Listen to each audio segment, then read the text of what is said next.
But let's get on, because I was going to ask you about the triggers, and there was these three blockers, right? So there was truth, relationship, and identity that you put in the book. Or maybe you lead us off in how you want to kind of tackle these.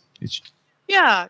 Well, so in talking to hundreds and then thousands of people about and just listening to their reactions to feedback, what we realized is that anytime feedback is incoming to me, I am first of all screening it for what's wrong with it.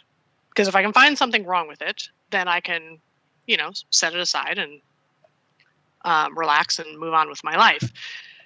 And in terms of what's wrong with it, what you're saying isn't true. That didn't happen the way that you're saying. You're misunderstanding me. How you're giving me this feedback is pathetic. Who you are is suspect because you don't have any credibility. I don't trust you. I think you've got your own agenda. Why I think you're giving it to me. You're just trying to undermine me in front of other people, or you're just jealous.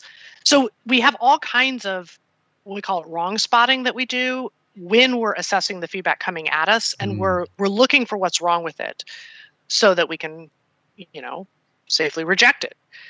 And there are a couple of problems with that. One is we're always going to be able to find something wrong with the feedback that we get, and it could be 90% wrong.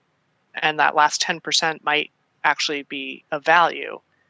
And then the second is that those triggered reactions turn out to be pretty universal and that they shouldn't be the end of the story.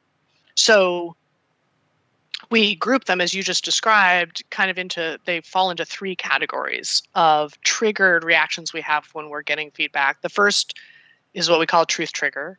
And this has to do with assessing the accuracy or quality of the feedback itself. Like, is that true? Did that happen? Does it understand the full story or context? And to the extent that you're giving me advice, do I think that advice would work? Is this good advice or bad advice? Yeah. So that's about the content of it.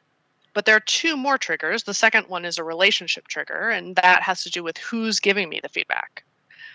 Because all feedback lives in that relationship between giver and receiver. Yeah, absolutely. And I often have a bigger reaction to the who than I do to the what, which is why a stranger can tell me something, and it might be exactly the same thing as my spouse has told me 100 times, but I just hear it differently from a stranger or an acquaintance.